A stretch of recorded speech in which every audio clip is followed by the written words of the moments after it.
কোন সাইটগুলা, মানে আমার কম্পিটিটর কারা এই সাইডে। আজকের আমাদের টপিক কি? Competitor analysis.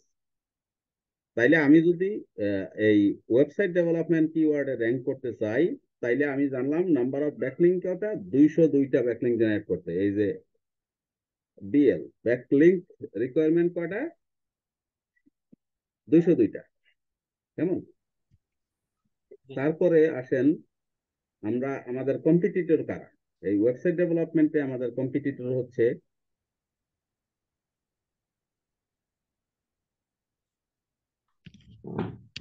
এই যে ওয়েবসাইট ডেভেলপমেন্টে আমাদের প্রথম কম্পিটিটর হচ্ছে ব্রেনস্টেশন.io, একটা ওয়েবসাইট। তারপরে আছে এখানে ওয়েব ডেভেলপমেন্ট। তারপরে আছে beginners guide to website development, blog spot, একটা হাব ব্লগ স্পট।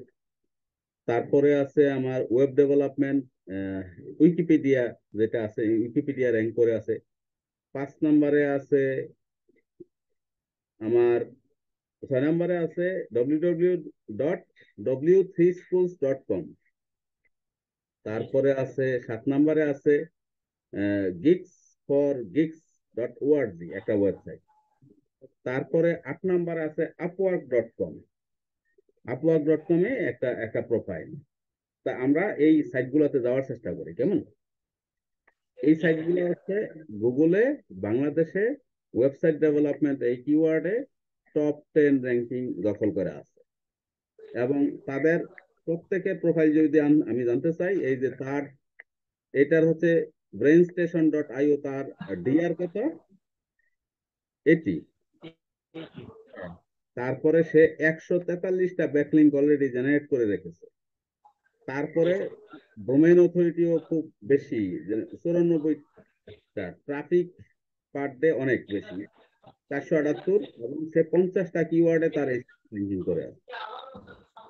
এ হচ্ছে আমার কম্পিটিশন, তাই না? তারপরে এখানে আমরা দেখতে পাচ্ছি দ্বিতীয়টা blog.hubspot.com। এই সাইটের যেটা, এটা আছে DR93, অনেক বেশি, অনেক ভালো একটা সাইট। তার 1100, মানে 1100 ব্যাকলিঙ্ক আছে, 1.1K। বুঝছেন? এই সাইটটা 1.1K ব্যাকলিঙ্ক জেনারেট করা আছে। আহ, তার ট্রাফিক পার ডে অনেক বেশি, এবং কিওয়ার্ড 117টা কিওয়ার্ডে সে র্যাঙ্ক করে আছে। এবার আমরা উইকিপিডিয়া ইংলিশ ভার্সনটা ওয়েব ডেভেলপমেন্ট, এখানে আমরা দেখতে পাচ্ছি তার ডোমেন কিওয়ার্ড 96। তার প্রায় 1800 ব্যাকলিঙ্ক সে জেনারেট করছে, 18,000, সরি 18,000 ব্যাকলিঙ্ক জেনারেট করা আছে তার। এবং তার এখানে কিওয়ার্ড 78টা কিওয়ার্ডে র্যাঙ্ক করা আছে। এর মানে আপনি বুঝতেই পারছেন যে আপনার যারা এই ওয়েবসাইট ডেভেলপমেন্টে যারা কম্পিটিটর, তারা কতটা শক্ত কম্পিটিটর, তাই না? তো আমরা আমরা সহজেই বুঝতে পারলাম যে আমার কম্পিটিটর কারা। এবার চলেন ওয়েবসাইট ডেভেলপমেন্ট বাদ দিয়ে আমরা নতুন একটা প্রোডাক্ট ভিত্তিক বোঝার চেষ্টা করি। আবার ঠিক সেম ভাবে আসতে হবে। ধরেন আমি যদি এখানে আমার যদি কিওয়ার্ড হয়, ধরেন কি বলবো, mobile phone. Mobile phone, mobile phone দিলে তো হবে না। আপনার মোবাইল ফোন দিলে হচ্ছে এটা হোম পেজে যাবে। আপনি ক্যাটাগরি একদম ইন্ডিভিজুয়াল, আপনার দোকানে বিক্রি হয় এমন একটা মোবাইল ফোনের, ধরেন মডেল যদি আমরা বলি, ধরেন আমি যে মোবাইল ফোনটা ব্যবহার করি এটা Oppo F15। তাহলে আমরা যদি বলি Oppo F15, এটা যদি বলি, তাইলে দেখি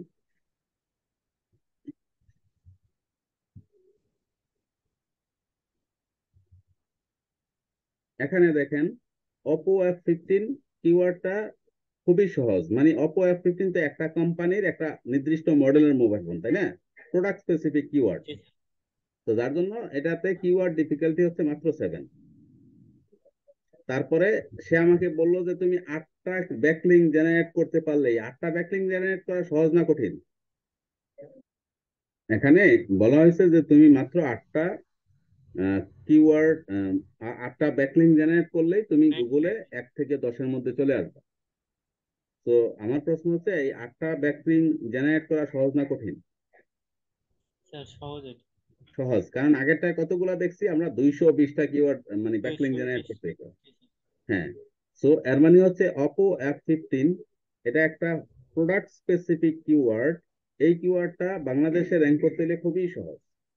তো আমরা সবসময় চেষ্টা করব আমাদের যে বিজনেস আছে বা আমার যে ক্লায়েন্ট আছে তার বিজনেস আছে, তার প্রোডাক্ট স্পেসিফিক কিওয়ার্ড গুলাতেই তার সাইটটা র্যাঙ্ক করে দিতে। তাইলে খুব সহজেই ওই কিওয়ার্ড গুলা সার্চ করলেই সে র্যাঙ্ক হয়ে যাবে। এবং এখানে কম্পিটিটর কারা? কম্পিটিটর হচ্ছে এই যে Oppo F15 এর এইটা যেসব সাইটে যারা বিক্রি করে তারাই হচ্ছে আমার কম্পিটিটর। কারা? gsmarina.com। জি এটা স্যার। সবার উপরে র্যাঙ্ক করে আছে। কেন র্যাঙ্ক করে আছে? তার ডিআর মানে ডোমেন রেটিং ভালো, 87। তার এই সাইটটা 227টা ব্যাকলিং জেনারেট করা আছে। তার কিওয়ার্ড 80টার মতো কিওয়ার্ড তার সাইট, কিওয়ার্ডে তার সাইটটা র্যাঙ্কিং করা আছে। তার ট্রাফিক হচ্ছে 3400 প্রতি মাসে। বুঝছেন? এজন্য এই জি Oppo F15 দিয়ে এই সাইটটা নাম্বার 1-এ আছে। তার নাম্বার 2 আছে কে? অপো নিজের সাইটটা oppo.com, www.oppo.com। মানে অপো কোম্পানির নিজের সাইটটাও দ্বিতীয় নম্বরে আছে, প্রথমে আরেকজন চলে গেছে। কারণ কি? সে ব্যাকলিং বেশি জেনারেট করছে। আর অপো কি করছে? তার ব্যাকলিং মাত্র 2টা। বুঝছেন? জি স্যার। ব্যাকলিং মাত্র 2টা। তার এই যে ট্রাফিক হচ্ছে 1300 মাসে। যদিও সে অন্যান্য মোবাইল রিলেভেন্ট কিওয়ার্ড দিয়ে 103টা কিওয়ার্ড দিয়ে তার গুগলে র্যাঙ্ক করা আছে। তারপরে হচ্ছে আপনার Oppo F15 ইন্ডিয়া প্রথম ছিল, 2 নম্বরে ছিল জি স্যার। অপোর বাংলাদেশের সাইট। 3 নম্বরে বাংলাদেশের মধ্যে র্যাঙ্কিং করা আছে অপোর সাইট ইন্ডিয়াতে, যেটা অপো তো একটা মাল্টিনেশনাল জি কোম্পানি, তাই স্যার। না? এটা বাংলাদেশে যেমন তাদের কোম্পানি আছে, ইন্ডিয়াতেও আছে। তো ইন্ডিয়ান সাইটটা হচ্ছে 3 নম্বরে র্যাঙ্কিং করে আছে। তো আমরা আমাদের ক্লাসের আজকের থিম হচ্ছে আমি আমার কম্পিটিটরকে জানবো। আমি কি কম্পিটিটরকে জানতে পারলাম? জি স্যার। হ্যাঁ, কম্পিটিটর আইডেন্টিফাই করে ফেলছি। যেহেতু আমি কম্পিটিটর আইডেন্টিফাই করতে পারছি, এবার চলেন আমার কম্পিটিটরের ওয়েবসাইট গুলো আমি একটু অ্যানালাইসিস করে দেখি। এটা হচ্ছে ওই যে অপো জি স্যার। F15 দিয়ে 2 নম্বরে যেটা অপোর বাংলাদেশ সাইটটা ছিল, র্যাঙ্কিং করে আসছিল, এটা হচ্ছে তার আপনার ওয়েবসাইট। তাইলে আমরা এই ওয়েবসাইটটাকে একটু অ্যানালাইসিস করি যে আসলে আমরা কি অ্যানালাইসিস করব। আবারও সেই এইচ র্যাপসে যাব। এস র্যাপসে গিয়ে আমরা দেখব যে এই ওয়েবসাইটটার কয়টা ব্যাকলিং জেনারেশন আছে, বা এই ওয়েবসাইটটা কেন জি 2 নম্বরে আছে। তো আমরা এটা দেখতে পারবো হচ্ছে, আপনি কিন্তু নোট রাখবেন। আমরা প্রথম কিওয়ার্ড জেনারেশনের কাজ শিখেছি, তারপরে আপনার কিওয়ার্ড ডিফিকাল্টি চেকারে গিয়েছি। এইবার আমরা যাব হচ্ছে ব্যাকলিং চেকার। হ্যাঁ, এই যে ব্যাকলিং চেকার, ব্যাকলিং জি স্যার। চেকারে গিয়ে আমরা এই সাইটটা হচ্ছে দিয়ে দিব। সাইটটার এতগুলো দরকার নেই, আমরা জাস্ট বিডি পর্যন্তই দিব। হ্যাঁ, এই সাইটটা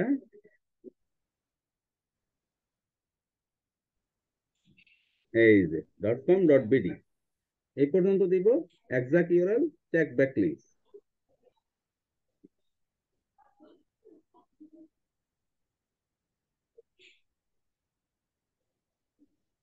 এইবার দেখেন, এই এই আমার যে কম্পিটিটর অপর বাংলাদেশ সাইটটা, এখানে বিডি আছে এজন্য বাংলাদেশ, যদি আইএন থাকতো তাহলে ইন্ডিয়ার সাইট হইতো। হ্যাঁ, তো এখানে জি এটা স্যার। ডোমেইন রেটিং হচ্ছে 84, ব্যাকলিংক আছে 90টা, এবং লিঙ্কিং ওয়েবসাইট জি আছে স্যার। 22টা। মানে আরো 22টা ওয়েবসাইটে এর সাথে এটা কানেকশন আছে। তো এই যে তার ব্যাকলিং 90টা আছে, এই ব্যাকলিং গুলা কোথায় কোথায় আছে দেখি। এই হচ্ছে তার এই হচ্ছে তার লিস্ট। এখানে এখানে সে ব্যাকলিং জেনারেট করে রাখছে। তো আমরা এই সবগুলা লিস্ট নিয়ে নিব, কপি করে নিব। আমরা লিস্টটা কপি করব কোথায়? এখান থেকে, এখানে থেকে দৌড়ে আমরা পুরাটা কপি করব। কপি কপি করে নিয়ে কোথায় রাখবো? আমাদের এই এক্সেল ফাইলটা আছে না, এক্সেল ফাইলটাতে আমরা পেস্ট জি করে স্যার। দিই। কন্ট্রোল ভি, এক্সেল ফাইলটাতে পেস্ট করে দিলাম। এবার আমার এটা কি করতে হবে, এটা করতে হবে হচ্ছে আপনার সবগুলা যেন বর্ডার হয়, অল বর্ডার দিয়ে দিলাম। তারপরে র্যাপ টেক্সট করে নিলাম। র্যাপ টেক্সটের অর্থ হচ্ছে আমি আমি এটা একটু বড় করে নিই। এখানে কিছু শিখার বিষয় আছে। এখানে শিখার বিষয়গুলো হচ্ছে ধরেন যেটা ডোমেন রেটিং কম, এই যে DR0, হুম, জি স্যার। এটা এটাতে ব্যাকলিং জেনারেট করলে না করলে সমান। কারণ এইটার DR0 এমন একটা সাইট থেকে আমাকে কোনো লিঙ্ক দিতে পারবে না। তো আমি এটারে অফ করে দিব। হ্যাঁ, যে জিরোর মধ্যে করছো তুমি করছো ফাইন, বাদ দিয়ে দিব। কারণ ডোমেন রেটিং 0, এটাতে লিঙ্ক দিবেই কি সে আমাকে। তা আমি এখানে আসেন আমরা ডোমেন রেটিং যেগুলা অন্তত 15 বা তার বেশি আছে এগুলা রাখি, বা 30 বা তার বেশি আছে এগুলা রাখবো। আর যেগুলা ডোমেন রেটিং কম এগুলা কেটে দিব। কেটে দিলে আমরা দেখি জি এখানে স্যার। কত রাখবো। এখানে ধরেন আমরা 15 বা তার বেশি আছে এই ডোমেন রেটিং গুলা রাখি। এই যে এই সাইটটা অনলাইন ইন অ্যাপোবিডি, এটার ডোমেন রেটিং হচ্ছে 17। তাইলে জি স্যার। এটা এটা আমরা রেখে দিই, তাই না? আবার এরপরেরটা ডোমেন রেটিং হচ্ছে 14। তো এই পরের ডোমেন রেটিংটা কেটে দিই, কারণ এরপরটা জি স্যার। 5, এটাও কেটে দিব। 5 যেটা এটাও কেটে দিব। এরপরেরটা 17। জি তো আমরা এই 17 ডোমেন রেটিংটা রেখে দিব। তারপরে দেখেন এরপরেরটা হচ্ছে 8, 0, এটাও কেটে দিব। তারপরেরটা 2, এটাও কেটে দিব। মানে ডোমেন রেটিং যেটা 15 নিচে এগুলা রাখা আমাদের খুব লাভ নাই। তারপরটা 22, এটা রেখে দিব। তারপরটা 72,